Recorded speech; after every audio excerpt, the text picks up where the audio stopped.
So we don't get much Wi-Fi in the South Pacific, but this anchorage seems to have fairly good Wi-Fi. So just been answering a few Facebook inquiries this morning. One of those questions was, what's it like with kids on a day-to-day level with schooling and everything? And I suppose we don't have a kind of typical day, but I suppose today is as typical as it gets. You and me, we're family. The bond that we share is as deep as the sea. No matter how rough things may come to be, you and me, we're family. Sing ho, hey long. Early start this morning because we're going to get around the corner before this swell really picks up, and we're going back to where we started in Okahiva, the main sort of anchorage, and I still can't remember the name of it, but yeah, we're heading off there early this morning.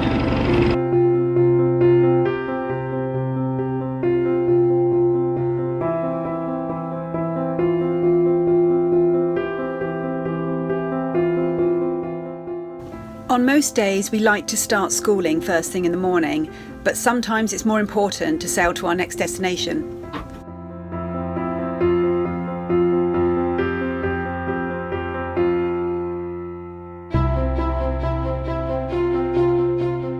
A couple of family boats anchored around here, which we've been loosely sailing with and just catching up with in various anchorages. We've got Festelente, which is a Dutch family with 3 kids, and then we've got Ihe, who've just left for another anchorage with 1 teenage kid, and Wave with a 10-year-old, I think. No, 12-year-old, sorry.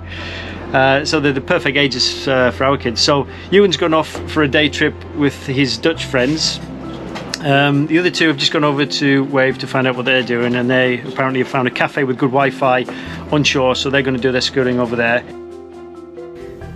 There is a community of boat families that we often try to do things together with.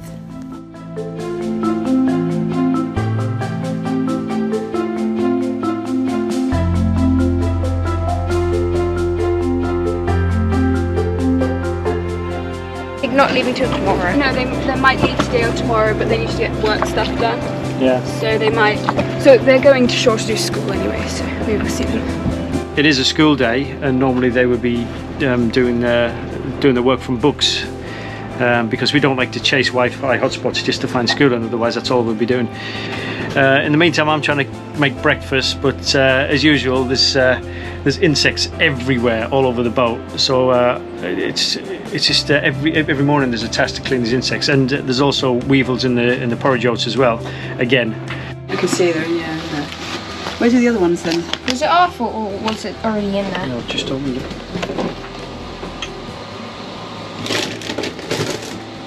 Yeah, there's one thing they don't show you in the brochures in these places is the amount of bugs. There's so many. I mean, it's just a constant task, just killing bugs and covering yourself in insect spray so you don't get eaten alive. We're heading ashore to pick up the laundry and try and get some Wi-Fi.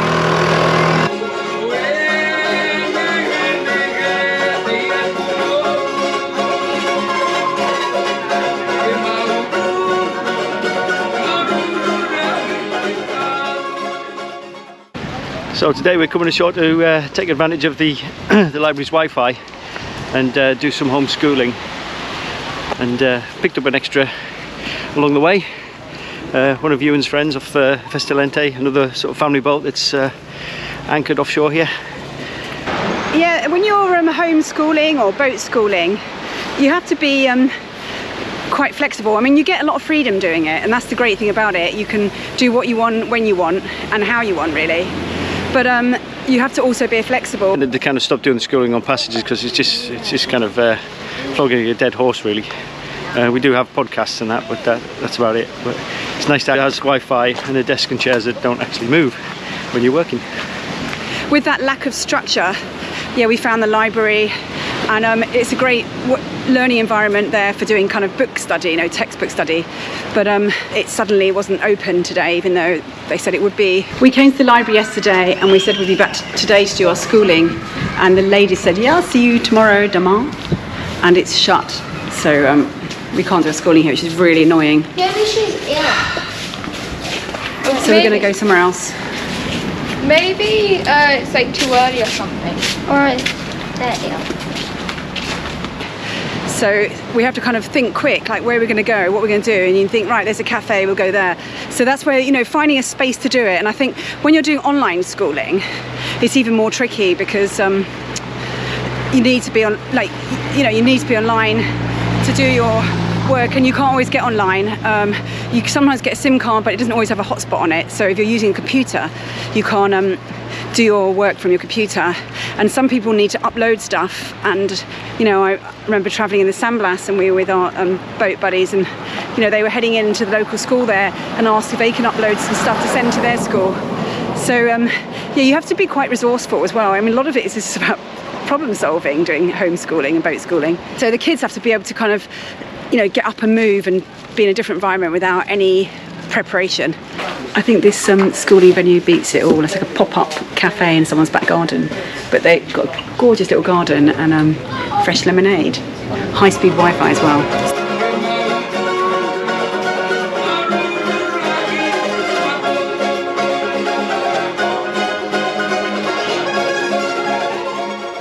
Apparently this one doesn't like shoes.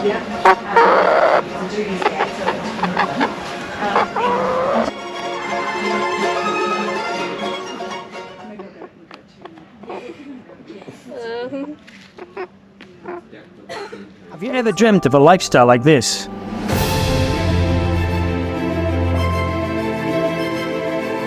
Well, here's some really exciting news for you. You can have access to comprehensive guidance crafted by us, Irenka and Woody, seasoned world cruisers, yachting instructors and parents. We've taught thousands of people how to sail, and as a cruising family, we've sailed tens of thousands of miles across the world's oceans. Now you can access that knowledge from our Patreon platform. So if you want to shift your life from traditional schooling, work and consumerism towards remote working, homeschooling, minimalist living and a remarkable life experience, then find out how we do it by simply visiting mothership.com or click on the links in the description below. See you out there. And the amount of different places that we've done schooling in is phenomenal, really, and they get used to that. They get used to working in completely different environments. It'd be interesting to know how they manage if you end up in one space, the same place, you know, and how they found it then. So we came in to do schooling, but we had a few provisions to pick up as well. But it looks like there was a market starting to open. It just I think it's a community market where they sell the local fresh produce, because the shops don't actually sell, even though you can see the fruit trees all around. The shops don't actually sell any. I think most people must just have their own fruit trees in the back garden. But anyway, the local community market is setting up, which is good news, which means we can stock up on some fresh fruit and hopefully some veg as well, and obviously subsidise it with the local shops, which, as I've mentioned before, are eye-wateringly expensive. But it's all a bit haphazard. Things just seem to randomly close and open, and things are randomly available. So no eggs. I don't know whether that means they just run out of eggs on the island or the hens aren't laying. But we got bread, and we put another order in for bread on Thursday. And there seems to be a dearth of bread today, where usually it's like gold dust. So there's 3 shops, it seems, in the main town of Nukahiva in Tauho. And this, I'd say, is probably the best one so far, and it isn't brilliant.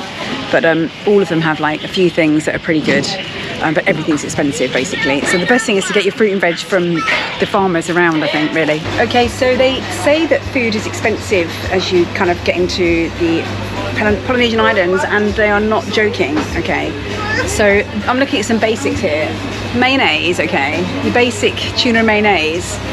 I mean, $5.30, okay, so that's $7.45, so that's, I mean, I'll stick to dollars, you know, but in England that's probably about £6. Tomato ketchup, well, you can go for the non-branded for $3.40, which we'll probably go for. Tins of tomatoes, $2.70, so that's like £2. But $5.80 for pesto, so it's about £5, and about £6 for a jar of that. I mean, that is an expensive basic tomato pasta dish. It's like normally junk food is really cheap, and you know, you just think, but here it's like even junk food is like $7 for a packet of Doritos. And if you want the real Nutella, the real deal, that's $14.30 for the real deal. Big kitchen roll, $25, $21. Oh, nice more Chandon champagne, $139. There is a small chandlery inshore. I've got to go and try and find some electric connectors because the speedometer has gone down, and it's not to do with the paddle wheel because we've cleared that. It's something to do with the connections. So I'm going to replace all the connections in that. Just got the chandleries because there's a few other things I need, like electric connectors and epoxy hardeners and things like that. You know, you can't get hold of much stuff, and what you can get hold of is just astronomically expensive. Arenka is she's doing some editing. She's trying to catch up because we haven't released a video blog in a few weeks now because we've been at sea or we haven't had Wi-Fi or both. So we've been doing a lot of long passages lately, and obviously the steering and the autopilot has had a lot of use. We did have a few problems with the autopilot underway, and I took it apart and solved those problems, but it didn't solve the clunking sound which we had coming from it. I pulled the chain cog off expecting that I was going to have to open up the entire unit, but actually when I took the backing box off I realised the clunking sound was coming from the clutch switch hitting the bracing rods inside. So I think over the years it's kind of just worn away a few millimeters, and instead of kind of just bracing itself against that, there was a slight movement, and every time it kind of switched direction it was clunking. As I took some electrical heat shrink and put it over the two bracing rods which holds the clutch switch in place, and so there was less movement and they were acting as a type of bushing, and now we seem to be clunk free. So we can chalk that up in the history of sailboat maintenance. One of those rare jobs that only took half an hour, cost nothing, and was easier than I expected. Right, so today we're just going to tighten the forestay a bit. Basically, since I've been noticing a lot on that Pacific crossing how loose it was, and I don't think it's ever been that loose, so I think the solution might be just to tighten it up. That's what we're hoping anyway. We had new rigging a few years ago, and I suppose it's probably stretched since then. Rather than tightening the forestay, we actually tightened the backstay, which had the same effect. And I've got a maintenance video to edit, and I'm also working on some blogs at the moment, written blogs, which I'm hoping to kind of launch in a few months. So yeah, that's as typical as get. You managed to find a laundrette? For a kind of basket, it's $10 for a wash. $15 for wash and dry, and the reality is that they don't actually. I put a load in and it came back pretty dirty, so it didn't really come back very clean. So I thought, you know what, it was raining yesterday the whole day, so we collected loads of water. So in our new kind of, we've got an extra water catcher now, and we collected 2 full buckets with it, and I'm just doing the rest by hand really. Sailing life.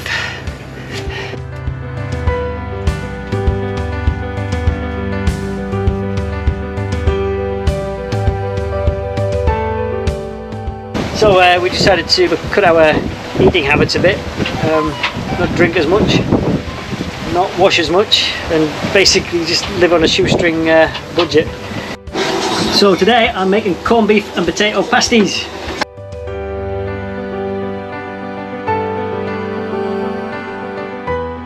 We managed to get hold of some gas, which was good. One of the other boats bought a big bottle to dispense it into these smaller camping gas bottles, which is what most of us have. So it cost, how much was it for a big bottle which contains enough for 3 smaller camping gas bottles. So that was $45, I think. So we split it 3 ways and paid $15. But what was expensive was the guy at the yacht services. He kind of decanted it into the 3 bottles, and he charged $20 each to decant it. So decanting it costs more than the actual gas itself, and he gets the deposit back on the bottle. As always, saying goodbye to our friends is always sad, even though we know that we will be meeting up hopefully in another anchorage.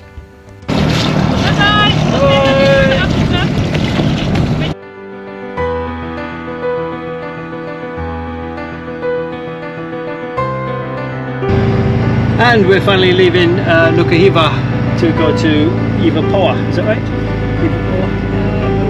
Ivapoa. You've just seen some manta rays. There's 4 manta rays. So apart from seeing the amazing manta rays, in true Mothership style, we exit the anchorage with something broken. Today it's the furler, the main mast furler, not the outhaul this time, but the main mast furler, which isn't always as bad because it's easier operating it manually from the mast than it is doing the outhaul. But anyway, usual thing. So I've just taken the brushes out, and there seems to be some sort of carbon built, like not just kind of powdered carbon, which is what you usually find, but a massive block of carbon in there, which I can't quite get to. I'm going to try and see if I can reach it with these.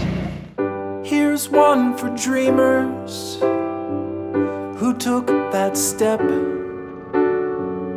Here's one for every time they jumped without a net. Here's one for misfits who broke the rules, who feared the boredom more than scorn or ridicule. So we are arriving in Oapo, which is probably the last island of the Marquesas that we shall visit. We're going to stop here for a few days, go for a hike before we head to the Tuamotus.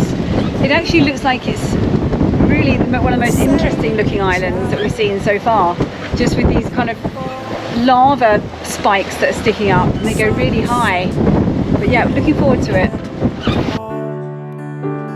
Times you did nothing. Yeah, it's really nice, and actually it looks quite calm in its anchorage, even though it says it's supposed to be rolly, but to me it looks pretty flat, so it should be good.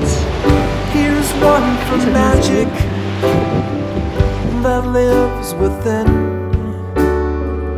for seeing beauty in. So stay tuned for more adventures as we sail around the world. If you want to find out how to fix your boat, go to our Mothership maintenance channel, and if you've got any questions you want to ask us, join our Patreon family. I had a dream last night about a boat. It was pink and green with a stripy mast. It had spotty sails and a golden flag. I said, hey, I had a dream last night.